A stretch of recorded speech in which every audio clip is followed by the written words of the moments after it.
बहुत समय पहले की बात है। पंजाब का रहने वाला एक ब्राह्मण उत्तर भारत में आकर बसा। जिस घर में वह रहता था उसकी ऊपरी मंजिल में कोई मुगल दरबारी रहता था। प्रातः नित्य ऐसा संयोग बन जाता कि जिस समय ब्राह्मण नीचे गीत गोविंद के पद गाया करता था उसी समय मुगल ऊपर से उतरकर दरबार को जाया करता था। ब्राह्मण के मधुर स्वर तथा गीत गोविंद की ललित आभा से आकृष्ट होकर वह सीढ़ियों में ही कुछ देर रुककर सुना करता था।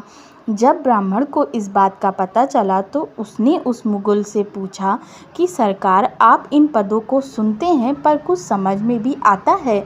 मुगल ने कहा, समझ में तो एक लफ्ज़ भी नहीं आता, पर ना जाने क्यों उन्हें सुनकर मेरा दिल गिरफ्त हो जाता है। तबीयत होती है कि खड़े खड़े इन्हें ही सुनता रहूं। आखिर किस किताब में से आप यह गाया करते हैं? ब्राह्मण ने कहा, सरकार, गीत गोविंद के पद हैं ये।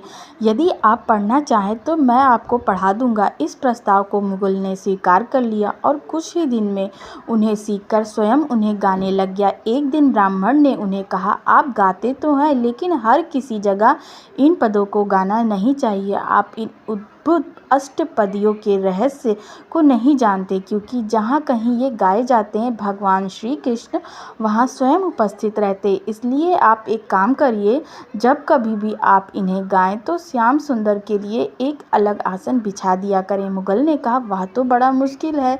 बात यह है कि हम लोग दूसरे के नौकर हैं और अक्सर ऐसा होता है कि दरबार से वक्त बेवक्त बुलावा आ जाता है और हमको जाना पड़ता है। ब्राह्मण ने कहा, तो ऐसा करिए, जब आपका सरकारी काम खत्म हो जाया करे तब आप इन्हें एकांत में गाया करिए। मुगल ने कहा, यह भी नहीं हो सकता, आदत जो पड़ गई है। और रही घर बैठकर गाने की बात, सो कभी तो ऐसा होता है कि 2-2, 3-3 दिन रात में भी हमें घोड़े की पीठ पर बैठकर गुजारनी पड़ती है। ब्राह्मण ने कहा, अच्छा, तो फिर ऐसा किया जा सकता है कि घोड़े की जीन के आगे एक बिछौना श्याम सुंदर के बिराजने के लिए बिछा लिया करें और यह भावना मन में रख लें कि आपके पद सुनने के लिए श्याम सुंदर वहां आकर बैठे हुए हैं।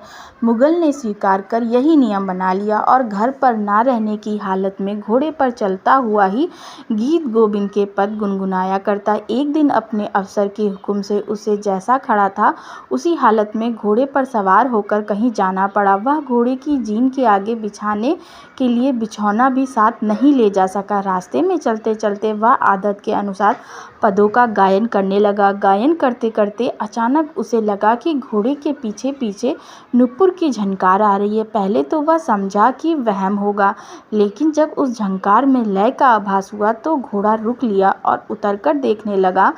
तक्षण श्याम सुंदर ने प्रकट होकर पूछा, सरदार, आप घोड़े से क्यों उतर पड़े और आपने इतना सुंदर गायन बीच में ही क्यों बंद कर दिया? मुगल तो हक्का बक्का होकर सामने देखता ही रह गया। भगवान की रूप माधुरी को देखकर वह इतना भाव विह्वल हो गया कि मुंह से आवाज ही नहीं निकली। आखिर बोला, आप संसार के मालिक होकर भी मुझ मुगल के घोड़े के पीछे पीछे क्यों भाग रहे थे? भगवान ने मुस्कुराते हुए कहा, भाग नहीं रहा, मैं तो आपके पीछे पीछे नाचता हुआ आ रहा हूँ। क्या तुम जानते नहीं कि जिन पदों को तुम गा रहे थे वो कोई साधारण काव्य नहीं है? तुम आज मेरे लिए घोड़े पर गद्दी बिछाना भूल गए तो क्या मैं भी नाचना भूल जाऊं? मुगल को अब ज्ञात हुआ कि मुझसे कितना भारी अपराध हो गया। यह सब इसलिए हुआ क्योंकि वह पराधीन था। दूसरे दिन प्रातः ही उसने नौकरी से त्यागपत्र दे दिया और वैराग्य लेकर श्याम सुंदर के भजन में लग गया। सही है, एक बार उन महाप्रभु की रूप माधुरी को देख लेने के बाद संसार में और क्या शेष रह जाता है। यही मुगल भक्त बाद में प्रभु कृपा से मीर माधव नाम से विख्यात हुआ। जय श्री कृष्ण।